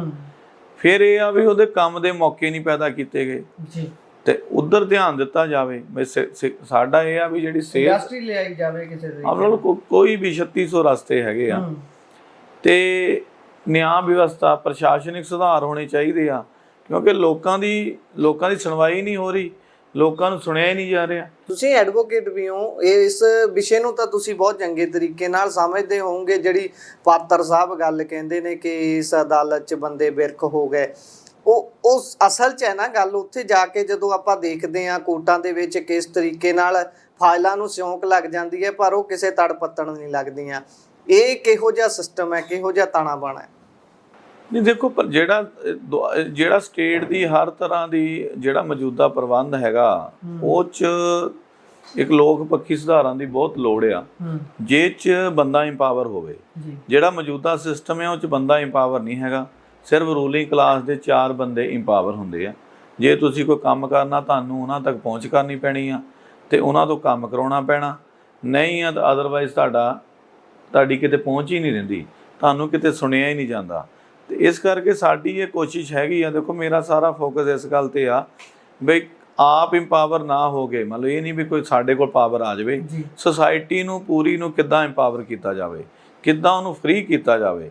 ਤੇ ਇਸ ਕਰਕੇ ਸਾਡਾ ਸਾਰਾ ਜ਼ੋਰ ਪ੍ਰਸ਼ਾਸਨਿਕ ਸੁਧਾਰਾਂ ਤੇ ਆ। ਅਸੀਂ ਇਹ ਗੱਲ ਕਰਦੇ, ਸਾਡੇ ਏਜੰਡੇ ਵਿੱਚ ਹੈਗਾ ਵੀ ਪ੍ਰਸ਼ਾਸਨਿਕ ਸੁਧਾਰ ਹੋਣ ਤਾਂ ਕਿ ਬੰਦੇ 'ਚ ਜਿਹੜੀ ਬੇਚੈਨੀ ਆ ਪੰਜਾਬ ਦੇ ਲੋਕਾਂ 'ਚ ਬਈ ਉਹ ਪਾਈ ਜਾ ਰਹੀ ਉਹ ਹਟੇ। ਕਿਉਂਕਿ ਜਿਹੜਾ ਬਾਹਰ ਜਾ ਰਹੇ ਆ, ਬਾਹਰ ਜਾਣ ਦਾ ਕਿਤੇ ਆਰਥਿਕਤਾ ਇਸ਼ੂ ਵੀ ਹੈਗਾ, ਪਰ ਇੱਕ ਸੈਕਸ਼ਨ 'ਚ ਬੇਚੈਨੀ ਵੀ ਇਸ਼ੂ ਆ। ਇਹਨਾਂ ਲੱਗਦਾ ਵੀ ਇੱਥੇ ਸਾਨੂੰ ਸੁਣਿਆ ਨਹੀਂ ਜਾਣਾ, ਇੱਥੇ ਅਸੀਂ ਪਰੇਸ਼ਾਨ ਰਹਿੰਦੇ ਆ, ਤੇ ਇਹਨਾਂ ਚੰਗਾ ਬਾਹਰ ਜਾਈਏ ਤੇ ਹੋ ਸਕਦਾ ਉੱਥੇ ਅਸੀਂ ਆਰਾਮ ਦੀ ਜ਼ਿੰਦਗੀ ਜੀ ਸਕੀਏ। ਇਨਜਸਟਿਸ ਦਾ ਸਾਹਮਣਾ ਕਰਨਾ ਪੈਂਦਾ, ਕਹਿ ਸਕਦੇ ਹਾਂ ਆਪਾਂ ਜੀ। ਸੋ ਇਹ ਜਿਹੜੀ ਤੁਸੀਂ ਗੱਲ ਕੀਤੀ ਹੈ, ਵੈਸੇ ਇਹ ਲਿਬਰਲਿਜ਼ਮ ਨਾਲ ਜੋੜ ਕੇ ਚੀਜ਼ ਨੂੰ ਦੇਖਣਾ ਵੀ ਬੰਦਾ ਲਿਬਰਲ ਹੋਵੇ, ਉਹ ਆਪਣੇ ਆਪ ਦੇ ਵਿੱਚ ਆਪਣੀ ਆਜ਼ਾਦੀ ਨੂੰ ਮਾਣ ਸਕੇ। ਜਿਸ ਤਰੀਕੇ ਨਾਲ ਜੇ ਛੋਟਾ ਜਿਹਾ ਵੀ ਕੋਈ ਫੰਕਸ਼ਨ ਕਰਦਾ, ਜੇ ਉਹ ਪੋਲੀਟੀਕਲੀ ਮੋਟੀਵੇਟਡ ਹੈ ਥੋੜਾ ਜਿਹਾ ਵੀ, ਤਾਂ ਉੱਥੇ ਆਮ ਤੌਰ ਤੇ ਦੇਖਿਆ ਜਾਂਦਾ ਹੈ ਕਿ ਕੋਈ ਬੰਦਾ ਬਾਹਰੋਂ CID ਆਈ ਹੋਈ ਹੈ, ਇਸ ਤਰੀਕੇ ਦੀਆਂ ਸਾਰੀਆਂ ਚੀਜ਼ਾਂ ਹੁੰਦੀਆਂ ਨੇ। ਪਰ ਹੁਣ ਆਪਾਂ ਆਉਂਦੇ ਹਾਂ ਉਹ ਸੈਕਸ਼ਨ ਤੇ ਜਿਹਦੇ ਨਾਲ ਬਸਪਾ ਨੂੰ ਖਾਸ ਤੌਰ ਤੇ ਜੋੜ ਕੇ ਦੇਖਿਆ ਜਾਂਦਾ ਹੈ, ਮਾਈਨੋਰਿਟੀ ਕਮਿਊਨਿਟੀਜ਼ ਨਾਲ ਜੋੜ ਕੇ ਦੇਖਿਆ ਜਾਂਦਾ ਹੈ। ਪਰ ਇਸ ਵਾਰ ਜਦੋਂ ਆਪਾਂ ਗੱਲ ਕਰ ਰਹੇ ਹਾਂ, ਇਹ ਜਿਹੜੀਆਂ ਲੋਕ ਸਭਾ ਚੋਣਾਂ ਨੇ, ਸਭ ਤੋਂ ਵੱਧ ਮੁਸਲਿਮ ਕੈਂਡੀਡੇਟਸ ਨੂੰ ਟਿਕਟ ਦੇਣ ਵਾਲੀ ਜਿਹੜੀ ਪਾਰਟੀ ਉਹ ਬਸਪਾ ਬਣੀ ਹੈ। ਉਸ ਨਜ਼ਰੀਏ ਨਾਲ ਦੇਖਿਆ ਜਾਵੇ ਤਾਂ ਇਹ ਕਿਹਾ ਜਾ ਸਕਦਾ ਹੈ ਕਿ ਹਾਂ, ਸੱਚੀ ਮਾਈਨੋਰਿਟੀਜ਼ ਦੀ ਹਾਮੀ ਭਰਦੀ ਹੈ ਪਾਰਟੀ। ਪਰ ਕਿਤੇ ਨਾ ਕਿਤੇ ਇਹੀ ਬੈਕਲੈਸ਼ ਵੀ ਬਣ ਜਾਂਦਾ ਹੈ ਇਸ ਪਾਰਟੀ ਦਾ, ਜਦੋਂ ਬਹੁਤ ਸਾਰੇ ਜਿਹੜੇ ਖੁਦ ਨੂੰ ਅਪਰ ਕਲਾਸ ਮੰਨਦੇ ਨੇ ਜਾਂ ਵੱਡੇ ਮੰਨਦੇ ਨੇ, ਜਾਤੀ ਤੌਰ ਤੇ ਲਾ ਲਓ ਜਾਂ ਵੈਲਥ ਤੌਰ ਤੇ ਲਾ ਲਓ, ਕਿਸੇ ਵੀ ਤਰੀਕੇ ਨਾਲ, ਉਹ ਇਸ ਪਾਰਟੀ ਨੂੰ ਇਸੇ ਕਰਕੇ ਬੁਰਾ ਮੰਨਦੇ ਨੇ ਕਿ ਇਹ ਲੋਅਰ ਕਲਾਸ ਦੀ ਪਾਰਟੀ ਹੈ। ਉਸ ਧਾਰਨਾ ਨੂੰ ਤੁਸੀਂ ਤੋੜਨ 'ਚ ਯਕੀਨ ਰੱਖਦੇ ਹੋ ਜਾਂ ਉਹਦੇ ਨਾਲ ਚੱਲਣ 'ਚ ਯਕੀਨ ਰੱਖਦੇ ਹੋ? ਇਹ ਕਿਵੇਂ ਹੈ? ਮਤਲਬ ਇਹ ਜਿਹੜਾ ਇਹ ਬਹੁਤ ਕੰਪਲਿਕੇਟਡ ਜੀ ਸਿਚੁਏਸ਼ਨ ਹੈ। ਦੇਖੋ, ਇਹ ਗੱਲ ਤਾਂ ਹੈਗੀ ਆ, ਪਰ ਮੈਂ ਇਹ ਸੋਚਦਾ ਵੀ ਜਿਹੜੇ ਅਦਰ ਸੈਕਸ਼ਨ ਆ, ਸਾਨੂੰ ਲੱਗਦਾ ਵੀ ਇਦਾਂ ਪੋਲਰਾਈਜੇਸ਼ਨ ਹੁੰਦੀ ਆ ਵੀ ਅਸੀਂ ਜਿਹੜੀਆਂ ਹਾਸ਼ੀਏ ਤੇ ਲੋਕ ਆ, ਜੇ ਅਸੀਂ ਉਹਨਾਂ ਨੂੰ ਸਪੇਸ ਦਿੰਦੇ ਆ, ਚਾਹੇ ਉਹ ਮਾਈਨੋਰਿਟੀਜ਼ ਕਮਿਊਨਿਟੀਜ਼ ਹੋਣ, ਤੁਸੀਂ ਮੁਸਲਿਮ ਦੀ ਗੱਲ ਕੀਤੀ ਆ, ਚਾਹੇ ਉਹ ਬੈਕਵਰਡ ਕਮਿਊਨਿਟੀਜ਼ ਹੋਣ, ਮਤਲਬ ਲੋਅਰ ਬੈਕਵਰਡ ਹੋਣ, ਚਾਹੇ ਉਹ ਸ਼ਡਿਊਲ ਕਾਸਟ ਹੋਣ, ਤੇ ਪਰ ਅਸੀਂ ਇਦਾਂ ਨਹੀਂ, ਅਸੀਂ ਬਾਕੀਆਂ ਨੂੰ ਸਪੇਸ ਵੀ ਦਿੰਦੇ ਆ। ਮੰਨ ਲਓ ਜਿਵੇਂ ਕਿਸਾਨੀ ਚੋਂ ਸੰਬੰਧਿਤ ਸਾਡੇ ਕੈਂਡੀਡੇਟ ਬਣਦੇ ਆ, ਜਨਰਲ ਜਿਹਨੂੰ ਆਪਾਂ ਕਹਿੰਦੇ ਜਨਰਲ ਸੈਕਸ਼ਨ, ਉਹ ਚੋਂ ਵੀ ਬਣਦੇ ਆ। ਪਰ ਮੈਂ ਫਿਰ ਤੁਹਾਡੀ ਗੱਲ ਤੇ ਆਉਂਦਾ ਵੀ ਮੰਨ ਲਓ ਅਸੀਂ ਮਾਈਨੋਰਿਟੀ ਨੂੰ ਜ਼ਿਆਦਾ ਸਪੇਸ ਦੇਂਦੇ, ਮੁਸਲਿਮ ਨੂੰ ਜ਼ਿਆਦਾ ਦੇਂਦੇ ਆ, ਦਲਿਤ ਨੂੰ ਜ਼ਿਆਦਾ ਦੇਂਦੇ ਆ, ਉੱਥੇ ਕਿਤੇ ਪੋਲਰਾਈਜੇਸ਼ਨ ਹੁੰਦੀ ਆ ਅਦਰ ਦੀ ਜਿਹੜੀ ਤੁਸੀਂ ਗੱਲ ਕਰ ਰਹੇ ਹੋ। ਪਰ ਮੈਂ ਸੋਚਦਾ ਇਸ ਇਸ਼ੂ ਤੇ ਜਿਹੜਾ ਜੇ ਉਧਰ ਪੋਲਰਾਈਜੇਸ਼ਨ ਹੁੰਦੀ ਆ ਤੇ ਇਹਦਾ ਮਤਲਬ ਇਹ ਨਹੀਂ ਵੀ ਜਿਹਨੂੰ ਸਪੇਸ ਨਹੀਂ ਮਿਲਿਆ ਅਸੀਂ ਉਹਨੂੰ ਡਿਨਾਈ ਕਰ ਦਈਏ। ਮਤਲਬ ਜਿਨ੍ਹਾਂ ਨੂੰ ਸਪੇਸ ਨਹੀਂ ਦਿੱਤਾ ਜਾ ਰਿਹਾ, ਕਿਤੇ ਉਹਨਾਂ ਦੀ ਗੱਲ ਨਹੀਂ ਰੱਖੀ ਜਾ ਰਹੀ। ਔਰ BSP ਦਾ ਮਨ 'ਚ ਹੀ ਉਹਨਾਂ ਲਈ ਬਣਾਇਆ ਗਿਆ ਸਾਹਿਬ ਕਾਂਸ਼ੀ ਰਾਮ ਜੀ ਨੇ, ਜਿਨ੍ਹਾਂ ਨੂੰ ਸਪੇਸ ਨਹੀਂ ਮਿਲਦਾ ਸੀ, ਜਿਨ੍ਹਾਂ ਦੀ ਕੋਈ ਆਪਣੀ ਜਗ੍ਹਾ ਨਹੀਂ ਸੀ। ਤਦੇ ਸਾਹਿਬ ਕਾਂਸ਼ੀ ਰਾਮ ਜੀ ਨੇ ਕਿਹਾ ਸੀ ਵੀ ਚੰਦ ਲੋਕਾਂ ਦਾ ਫਾਇਦਾ ਹੁੰਦਾ ਆ ਤੇ ਬਹੁ ਗਿਣਤੀ ਲੋਕ ਆ, ਉਹਨਾਂ ਦੀ ਸਪੇਸ ਨਹੀਂ, ਉਹਨਾਂ ਦੀ ਸੁਣੀ ਨਹੀਂ ਹੋ ਜਾ ਰਹੀ, ਤੇ ਉਹਨਾਂ ਦੇ ਲਈ ਅਸੀਂ ਇੱਕ ਮੰਚ ਬਣਾਈਏ। ਤੇ ਇਸ ਕਰਕੇ ਜਿਨ੍ਹਾਂ ਦਾ ਬਣਦਾ ਸਪੇਸ ਹੈ ਉਹਨੂੰ ਦੇਣਾ ਚਾਹੀਦਾ। ਤੇ ਜਿਹੜਾ ਅਦਰ ਸੈਕਸ਼ਨ ਆ, ਜੇ ਜਿੱਦਾਂ ਦੇ ਕੋਈ ਤੋਖਲੇ ਪੈਦਾ ਹੁੰਦੇ ਆ, ਉਹਦੇ ਨਾਲ ਸਾਨੂੰ ਕੰਸਟਰਕਟਿਵ ਡਾਇਲੋਗ ਕਰਨਾ ਚਾਹੀਦਾ, ਤਾਂ ਕਿ ਕਿਉਂਕਿ ਸਾਡਾ ਅਸਲ ਪਰਪਸ ਓਵਰਆਲ ਸੁਸਾਇਟੀ ਨੂੰ ਇੱਕ ਕਰਨ ਵਾਲੇ ਆ, ਤੇ ਉਹਨਾਂ ਨੂੰ ਆਪਾਂ ਨੂੰ ਕਨਵਿੰਸ ਕਰਨਾ ਪੈਣਾ, ਡਾਇਲੋਗ ਕਰਨਾ ਪੈਣਾ ਵੀ ਇਹਨਾਂ ਨੂੰ ਸਪੇਸ ਦਿੱਤਾ ਜਾਣਾ ਬਣਦਾ ਆ, ਤੇ ਅਸੀਂ ਤਾਂ ਇਸ ਫੇਵਰ 'ਚ ਹੈਗੇ। ਸਪੇਸ ਦੀ ਗੱਲ ਹੋ ਰਹੀ ਹੈ ਤਾਂ ਸੈਂਟਰ ਸਟੇਜ 'ਚ ਬਹੁਤੀ ਵਾਰੀ ਮੁੱਦੇ ਰਹਿੰਦੇ ਨੇ ਕਿਸਾਨਾਂ ਦੇ।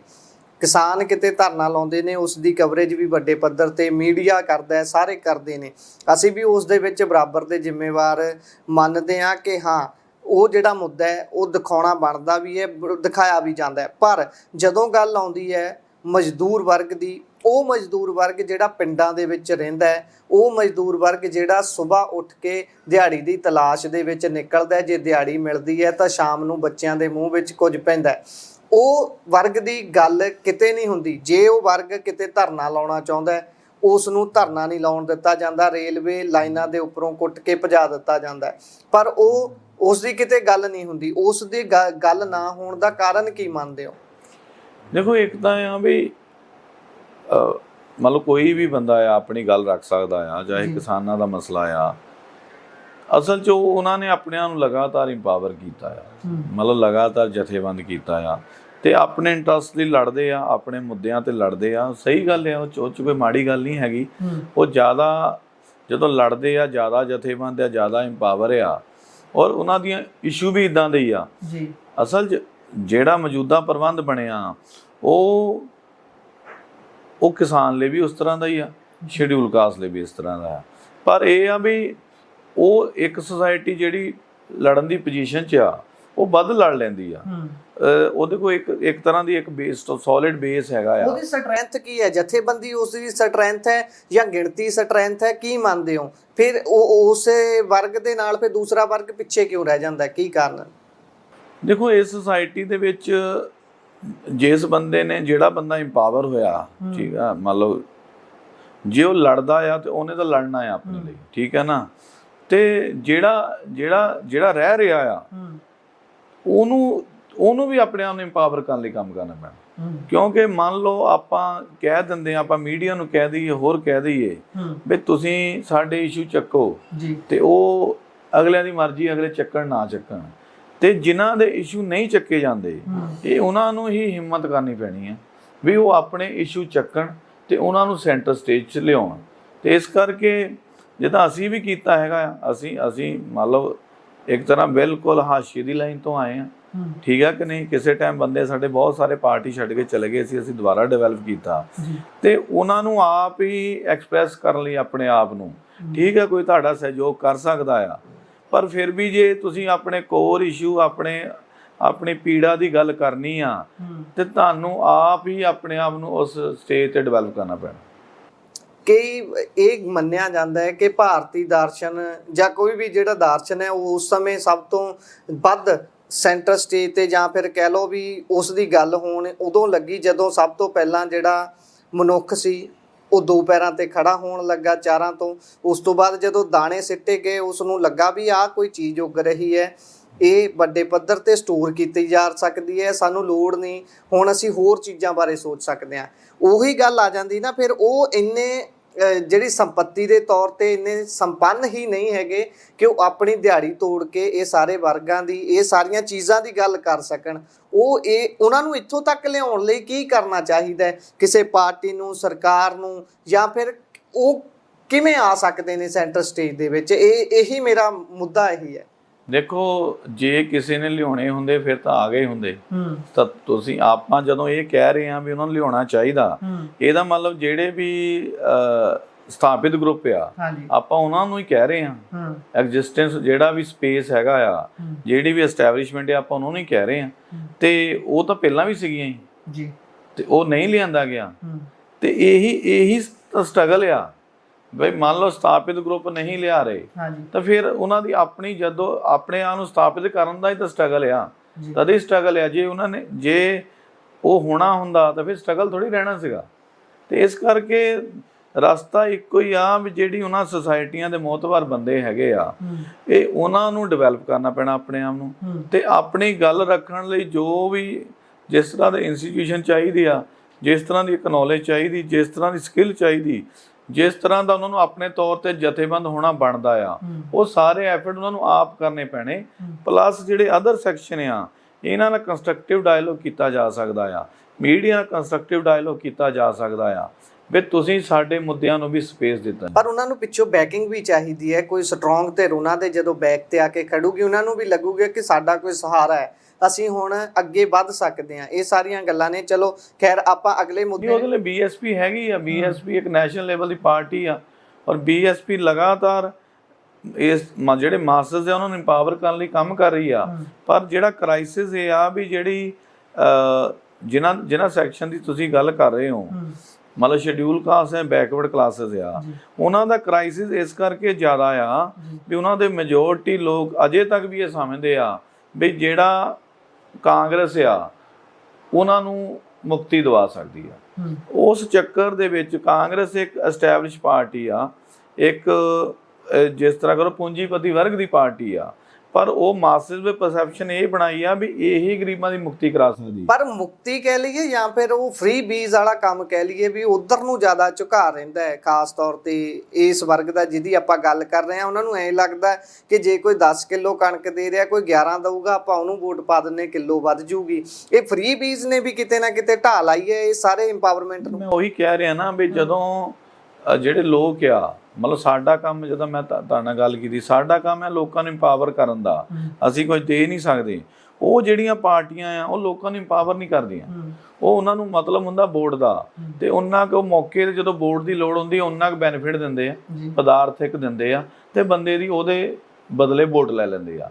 ਤੇ ਇਸ ਕਰਕੇ ਜਦ ਇਸੇ ਟ੍ਰੈਪ ਚੋਂ ਨਿਕਲਣ ਦੀ ਲੋੜ ਆ, ਇਹੀ ਅਸੀਂ ਪ੍ਰਚਾਰ ਕਰ ਰਹੇ ਹਾਂ ਵੀ ਉਹਨਾਂ ਦੀਆਂ ਟ੍ਰੈਪ 'ਚ ਨਾ ਫਸੋ, ਉਹਨਾਂ ਦੀ ਭਟਕਣ 'ਚ ਨਾ ਫਸੋ। ਉਹਦੇ ਨਾਲ ਤੁਹਾਡਾ ਕੋਈ ਕ੍ਰਾਈਸਿਸ ਹੱਲ ਨਹੀਂ ਹੋਣਾ। ਟਾਈਮਲੀ ਕ੍ਰਾਈਸਿਸ ਹੱਲ ਹੋ ਜਾਂਦਾ ਵੋਟਾਂ ਵੇਲੇ, ਉਸ ਤੋਂ ਬਾਅਦ ਉਹ ਫਿਰ ਖੜਾ ਹੋ ਜਾਂਦਾ ਜਦੋਂ ਉਹਨਾਂ ਦਾ ਤੁਹਾਡੇ ਨਾਲ ਮਤਲਬ ਨਿਕਲ ਜਾਂਦਾ। ਤੇ ਫਿਰ ਜਦ ਤੁਹਾਡਾ ਕ੍ਰਾਈਸਿਸ ਉਹਨਾਂ ਨੇ ਹੱਲ ਨਹੀਂ ਕਰਨਾ, ਤੇ ਤੁਸੀਂ ਇੱਕ ਆਪਣਾ ਅਲਟਰਨੇਟਿਵ ਜਿਹੜਾ ਪੋਲੀਟਿਕਸ ਆ, ਜਿਹੜੀ ਬੀਐਸਪੀ ਆ, ਮਤਲਬ ਮਾਸੇ ਦੀ, ਚਾਹੇ ਆਮ ਆ ਕਿ ਕਿਸਾਨੀ ਆ, ਖੇਤੀ ਨਾਲ ਸੰਬੰਧਿਤ ਆ, ਸਾਰੀਆਂ ਜਿਹੜੇ ਵੀ ਇਸ ਸਟਰਕਚਰ ਜਿਹਨਾਂ ਨੂੰ ਸਪੇਸ ਨਹੀਂ ਮਿਲ ਰਿਹਾ ਉਹਨਾਂ ਦੇ ਲਈ ਗੱਲ ਕਰਦੀ ਆ। ਔਰ ਇੱਕ ਨੈਸ਼ਨਲ ਲੈਵਲ ਤੇ ਆਰਗੇਨਾਈਜ਼ ਗਰੁੱਪ ਆ, ਉਹਦੀ ਇੱਕ ਮਤਲਬ ਠੀਕ ਠਾਕ ਲੀਡਰਸ਼ਿਪ ਆ ਜਿਹੜੀ ਉਹਨਾਂ ਨੂੰ ਡਿਵੈਲਪ ਕਰ ਸਕਦੀ, ਤੇ ਉਹਨੂੰ ਜੁਆਇਨ ਕਰਨ, ਤੇ ਉਹਨਾਂ ਨੂੰ ਇੱਕ ਬਣਿਆ ਬਣਾਇਆ ਗਰੁੱਪ ਹੈਗਾ ਤਾਂ ਹੈ, ਉਹਨੂੰ ਜੁਆਇਨ ਕਰਨ। ਉੱਥੇ ਉਹਨਾਂ ਦੀ ਆਲਰੇਡੀ ਗੱਲ ਹੋ ਰਹੀ ਆ, ਜਦੋਂ ਉਹ ਜੁਆਇਨ ਕਰੋਗੇ ਗਰੁੱਪ ਹੋਰ ਵੱਡਾ ਹੋਊਗਾ ਤੇ ਉਹਨਾਂ ਦੀ ਹੋਰ ਇੰਪਾਵਰਮੈਂਟ ਹੋ ਜਾਊਗੀ। ਤਾਂ ਉਹਨਾਂ ਨੂੰ ਜੁਆਇਨ ਕਰਨ ਦਾ ਹੀ, ਜਿਹੜੇ ਆਲਰੇਡੀ ਤੁਹਾਡੇ ਸੈਕਸ਼ਨ 'ਚੋਂ ਕੰਮ ਕਰ ਰਹੇ ਬੰਦੇ, ਉਹਨਾਂ ਨੂੰ ਜੁਆਇਨ ਕਰਨ ਦਾ ਹੀ ਇਸ਼ੂ ਹੈਗਾ ਜੀ। ਆਖਰੀ ਮੇਰੇ ਸਵਾਲ ਨੇ, ਤੁਸੀਂ ਘੱਟ ਸਮੇਂ ਦੇ ਵਿੱਚ ਇਸ ਦਾ ਜਵਾਬ ਦੇ ਸਕਦੇ ਹੋ। ਇਲੈਕਟੋਰਲ ਰਿਫਾਰਮਸ ਦੀ ਗੱਲ ਆਪਾਂ ਕਰਦੇ ਹਾਂ, ਜਿਹੜੀਆਂ ਚੋਣਾਂ ਨੇ ਬਹੁਤ ਮਹਿੰਗਾ ਪ੍ਰਬੰਧ ਬਣ ਚੁੱਕਿਆ ਹੈ। ਆਮ ਵਿਅਕਤੀ, ਇੱਕ ਗਰੀਬ ਵਿਅਕਤੀ ਇਸ ਨੂੰ ਲੜਨ ਬਾਰੇ ਸੋਚ ਵੀ ਨਹੀਂ ਸਕਦਾ, ਇਸ 'ਚ ਹਿੱਸਾ ਲੈਣ ਬਾਰੇ ਸੋਚ ਵੀ ਨਹੀਂ ਸਕਦਾ, ਹਾਲਾਂਕਿ ਹੱਕ ਸਾਰਿਆਂ ਦਾ ਹੈ ਇਹ ਸਾਰੇ ਪ੍ਰਬੰਧ ਨੂੰ ਕਿਵੇਂ ਵੇਖਦੇ ਹੋ? ਕਿਉਂਕਿ ਜਿਸ ਤਰੀਕੇ ਦੇ ਨਾਲ ਕਿਸੇ ਦੀਆਂ ਵੋਟਾਂ ਤੋੜਨ ਦੇ ਲਈ ਉਹਦੇ ਹੀ ਨਾਮ ਵਾਲਾ ਬੰਦਾ ਕਿਤੋਂ ਲੱਭ ਕੇ ਖੜਾ ਕਰ ਦਿੱਤਾ ਜਾਂਦਾ ਹੈ, ਫਿਰ ਜਦੋਂ ਵੋਟਾਂ ਪਵਾਉਣੀਆਂ ਹੁੰਦੀਆਂ ਨੇ ਉੱਥੇ ਹਰੇਕ ਤਰੀਕੇ ਦੇ ਪਦਾਰਥ ਬੀਬੀਆਂ ਨੂੰ ਸੂਟ ਤੱਕ ਦਿੱਤੇ ਜਾਂਦੇ ਨੇ। ਇਸ ਚੀਜ਼ ਦੇ ਐਵੀਡੈਂਸ ਮਿਲਦੇ ਨੇ। ਜਿਹੜੇ ਮਰਦ ਨੇ ਉਹਨਾਂ ਨੂੰ ਭਾਂਤ ਦੇ ਉਹ ਪਦਾਰਥ ਦਿੱਤੇ ਜਾਂਦੇ ਨੇ, ਜਿਹਨਾਂ ਉਹ ਬਿਲਕੁਲ ਮੰਤਰ ਮੁਗਧ ਹੋ ਜਾਂਦੇ ਨੇ, ਫਿਰ ਉਹਨਾਂ ਨੂੰ ਪਤਾ ਨਹੀਂ ਲੱਗਦਾ ਕਰਨਾ ਕੀ ਆ, ਸਵੇਰ ਨੂੰ ਉੱਠ ਕੇ ਪਤਾ ਲੱਗਦਾ। ਇਹ ਸਾਰੇ ਪ੍ਰਬੰਧ ਦੇ ਵਿੱਚ ਇਹਦਾ ਤੋੜ ਕੀ ਹੋਣਾ ਚਾਹੀਦਾ, ਜਾਂ ਇਹਨੂੰ ਕਿਵੇਂ ਵੇਖਦੇ ਹੋ ਤੁਸੀਂ? ਇਹ ਵਾਲੇ ਜਿਹੜੇ ਇਲੈਕਟੋਰਲ ਪ੍ਰਬੰਧ ਨੇ, ਇਹਨਾਂ 'ਚ ਰਿਫਾਰਮ ਦੀ ਲੋੜ ਹੈ? ਦੇਖੋ, ਇਸ 'ਚ ਮੈਂ ਇਹ ਸਮਝਦਾ ਵੀ ਜਿਹੜਾ ਸੁਸਾਇਟੀ ਦਾ ਚੇਤਨ ਤਬਕਾ ਆ, ਜਿਹੜਾ ਇਹ ਸੋਚਦਾ ਵੀ ਕੋਈ ਵੀ ਜਿਹੜੀ ਗੱਲ ਆ ਉਹ ਚੰਦ ਬੰਦਿਆਂ ਦੇ ਫਾਇਦੇ ਵਿੱਚ ਹੋ ਰਹੀ ਆ, ਪਰ ਓਵਰਆਲ ਸੁਸਾਇਟੀ ਦੇ ਇੰਟਰਸਟ ਵਿੱਚ ਨਹੀਂ ਹੈਗੀ, ਉਹਨੂੰ ਲਗਾਤਾਰ ਉਹਨੂੰ ਚੇਤਨਤਾ ਦੇ ਇਸ ਮੁੱਦੇ ਤੇ ਕੰਮ ਕਰਨਾ ਪੈਣਾ ਵੀ ਤਾਂ ਕਿ ਜਿਹੜਾ ਬੰਦੇ ਦੀ ਤਾਂ ਪਰਖ ਇਹ ਹੋਣੀ ਵੀ ਕੀ ਉਹਦੇ ਤੋਂ ਸਾਡੇ ਲਈ ਵਿਚਾਰ ਹੈਗਾ, ਕਿ ਸਾਡੀ ਬਿਹਤਰੀ ਲਈ ਕੋਈ ਉਹਦੇ ਕੋਲ ਆਈਡੀਆ ਹੈਗਾ, ਨਵਾਂ ਵਿਚਾਰ ਹੈਗਾ, ਪਰ ਉਹ ਨਹੀਂ ਹੁੰਦੀ, ਉਹਨਾਂ ਕੋਲ ਹੈ ਨਹੀਂ। ਨਾ ਉਹਨਾਂ ਨੇ ਕਰਨਾ ਆ।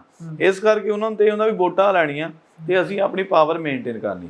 ਇਸ ਕਰਕੇ ਕਾਂਗਰਸ ਆ ਜਾਂ ਬੀਜੇਪੀ ਬਹੁਤ ਸਰਮਾਏਦਾਰ ਪਾਰਟੀਆਂ ਆ ਤੇ ਉਹ ਉਹਨਾਂ ਤੋਂ ਐਡਵਾਂਟੇਜ ਹੁੰਦਾ ਤੇ ਉਹ ਉਹਨੂੰ ਖੁੱਲ੍ਹ ਕੇ ਵਰਤਦੀਆਂ। ਇਹ ਤਾਂ ਸੁਸਾਇਟੀ ਨੂੰ ਹੈਗਾ ਵੀ ਉਹ ਗੱਡੀਆਂ ਤੇ ਜਿਹੜੇ ਮਹਿੰਗੇ ਉਹ ਪ੍ਰੋਗਰਾਮ ਕਰਦੇ ਆ ਉਹਨਾਂ 'ਚ ਜਾਣ ਨਾ ਤੇ ਉਹ ਦੇਖਣ ਵੀ ਵਿਚਾਰ ਕਿਹਦੇ ਕੋਲ ਵਧੀਆ ਹੈ, ਵਿਚਾਰਾਂ ਦੀ ਲੜਾਈ ਹੋਵੇ ਨਾ ਕਿ ਪਦਾਰਥਾਂ ਦੀ। ਹਾਂ, ਉਹਨੂੰ ਸਰਚ ਕਰਨ।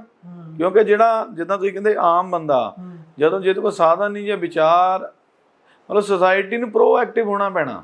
ਅਜੇ ਤੱਕ ਉਹ ਇਹ ਸਮਝਦੇ ਆ ਵੀ ਜਿਹੜਾ ਕੈਂਡੀਡੇਟ ਆ ਉਹ ਸਾਡੇ ਕੋਲ ਆਵੇ ਤੇ ਜੇ ਆਮ ਬੰਦਾ ਆ ਮਤਲਬ ਸਾਡੇ ਵਰਗਾ ਆ ਉਹਨਾਂ ਕੋਲ ਤਾਂ ਗੱਡੀਆਂ 20 ਚਲਾ ਦਿੰਦੇ ਆ। ਮੀਡੀਆ ਸਪੇਸ ਦੇ ਰਿਹਾ ਤੁਹਾਨੂੰ ਕਾਫੀ ਹੱਦ ਤੱਕ ਦੇ ਰਿਹਾ ਆ ਤੇ ਉਹ ਜਿਹੜਾ ਆਮ ਬੰਦਾ ਕੋਈ ਲੜੂਗਾ ਜਿੱਤੋਂ ਵਿਚਾਰ ਹੈ ਪਰ ਸਾਧਨ ਹੈ ਨਹੀਂ, ਹੋ ਸਕਦਾ ਉਹਦੇ ਤੋਂ ਲੋਕਾਂ ਤੋਂ ਪਹੁੰਚਿਆ ਨਾ ਜਾਵੇ।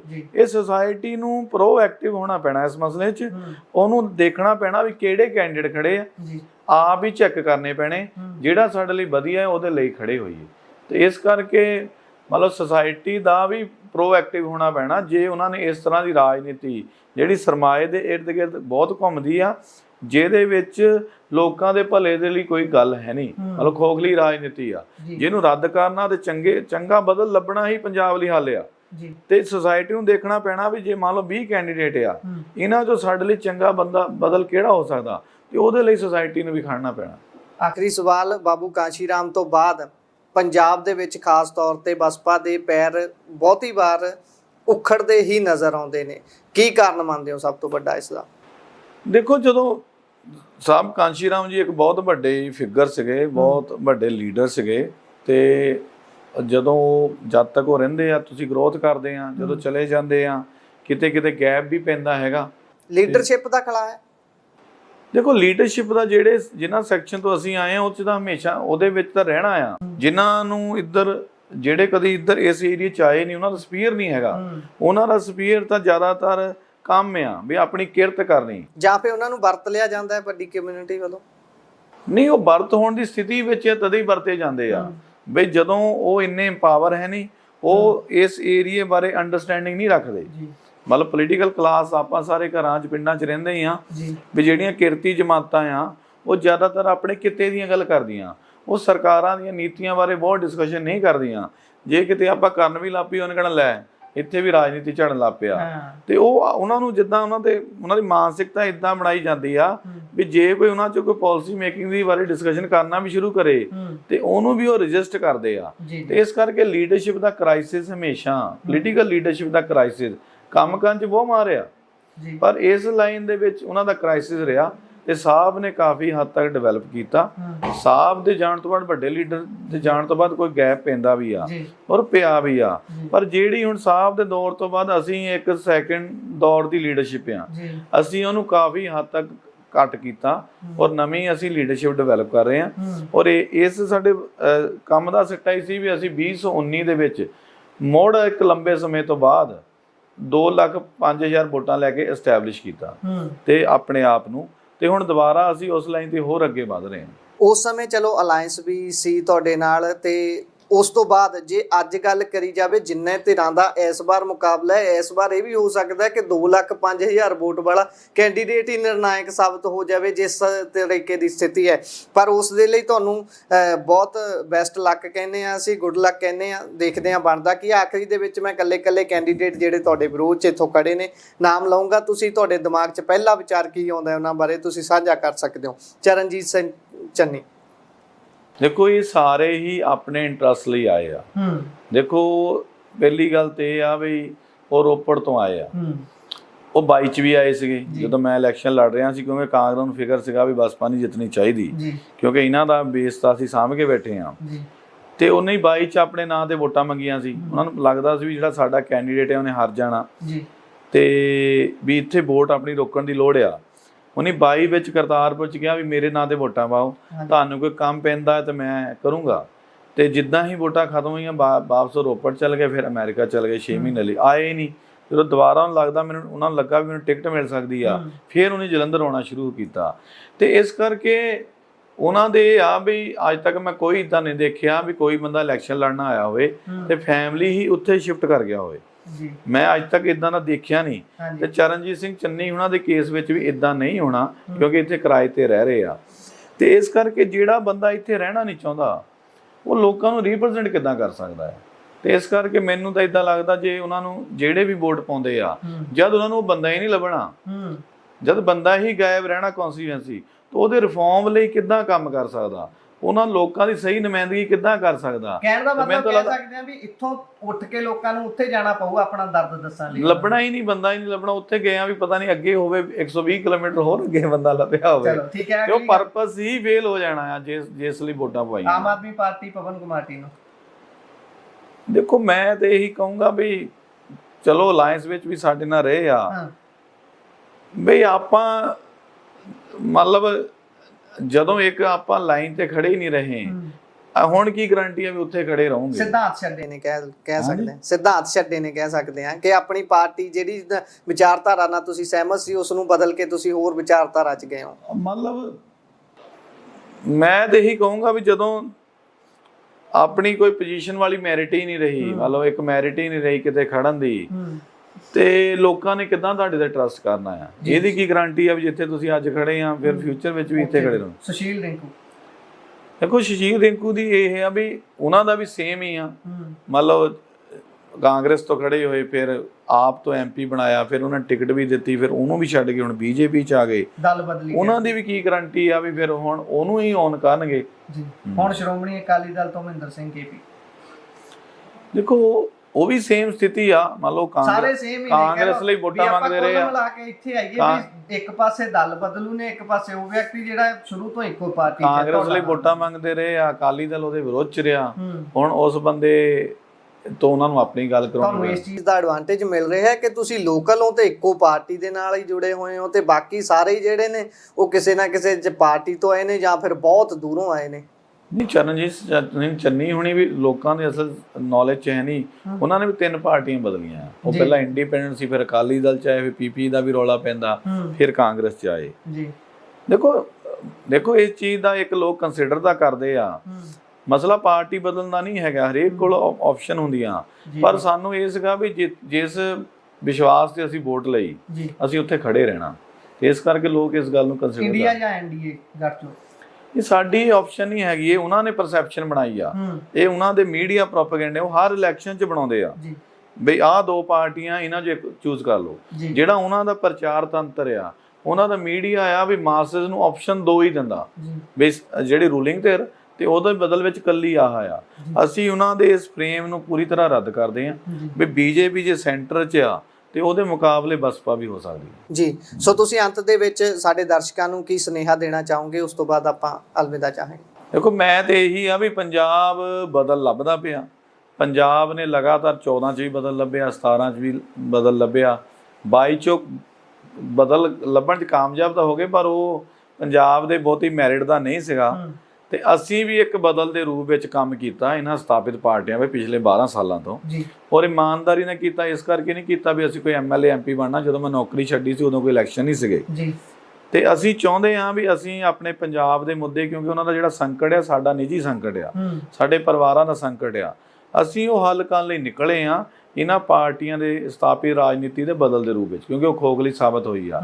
ਤੇ ਇਸ ਕਰਕੇ ਮੈਂ ਇਹੀ ਬਤੌਰ ਕੈਂਡੀਡੇਟ ਇਹੀ ਅਪੀਲ ਕਰਨਾ ਚਾਹੁੰਦਾ, ਚਾਹੇ ਬਾਹਰਲੇ ਐਨਆਰਆਈ ਸਾਥੀ ਆ ਜਾਂ ਇੱਥੇ ਆ ਜਿਹੜੇ ਜਲੰਧਰ ਨਾਲ ਸੰਬੰਧ ਰੱਖਦੇ, ਪੰਜਾਬ ਬਾਰੇ ਚਿੰਤਤ ਆ, ਬਈ ਸਾਨੂੰ ਤੁਸੀਂ ਇੱਕ ਵਾਰ ਬਦਲ ਦੇ ਰੂਪ ਵਿੱਚ ਪਰਖ ਕੇ ਦੇਖੋ।